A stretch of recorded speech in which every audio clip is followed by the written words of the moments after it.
Friends good morning welcome to my channel. आसतु देखा मैं कड़े जाऊँ।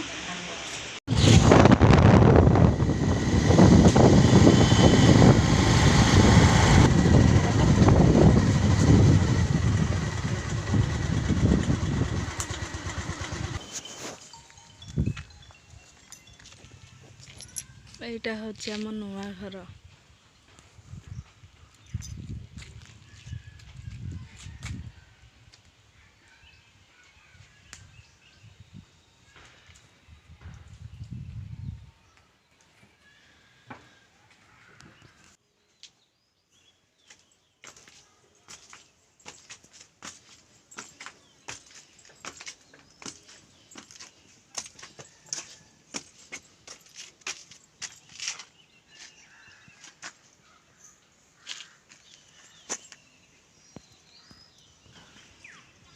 एटा आम नुआ घर छत पड़ी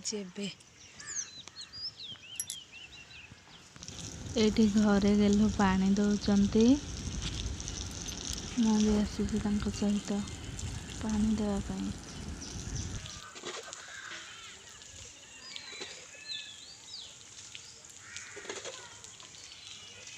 एटी देखते केमती पाइप रे पानी जाऊँगी। एबे बनैबा अंडा चॉप रेसिपी।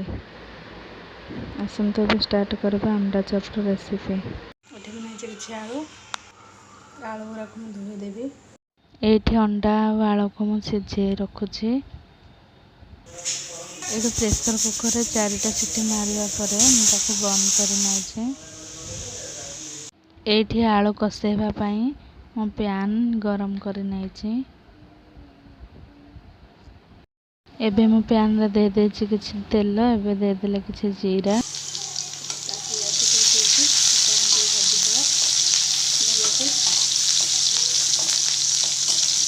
ये पियाज भाजी है आसलानी। मुझे ऐड करी अदा रसुण आ पियाज पेस्ट। ये ऐड कर हल्दी पाउडर तापर ऐड करवा कश्मीरी चिली पाउडर।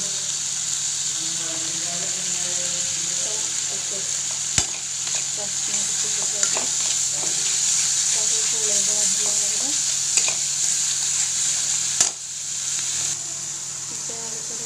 पानी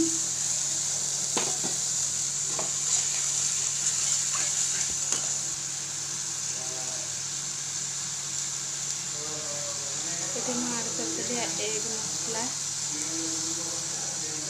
ऐड कर स्वाद अनुसार लुण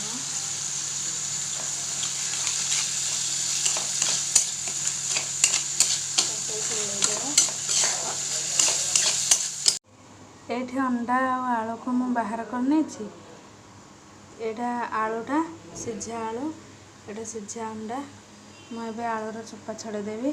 छड़े रखी या चकटिकी आम मसला पकेबा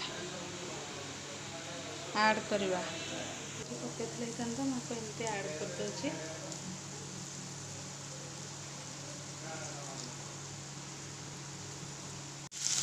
आलू पकई सारापर एमती घाटी देवी। ये बर्तमान हो जाए रेडी।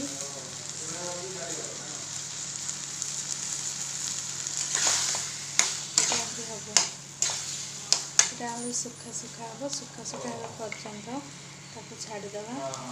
यहाँ सुखा सुखा हो जाए ये पैन बसैकी तेल गरम कर तेल गरम होगा भितर आम बेसन को गोलैकी रखीदे। बेसन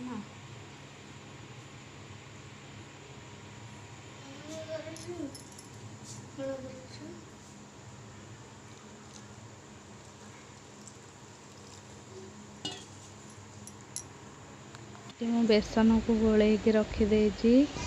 एबे आम अंडा को 2 फाड़ काटिकी ता भितर आलू देकी बेसन रे गोल गोल करके तेल रे छाणीबा। आसतु देखा केमिति बनाऊँगी।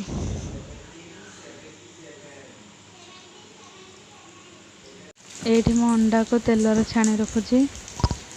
अंडा गुड़ी को पलुटे नहीं। एठी हमर अंडा चप प्रस्तुत हो जाइछि। आपण यहाँ को टमाटो सॉस सहित खाई पारिबे, खीरा चटनी सहित खाई पारिबे। रेसिपीटी केमिति लागिला आपण माने मते कमेंट रे जणाबे। रहुछि नमस्कार, जय जगन्नाथ।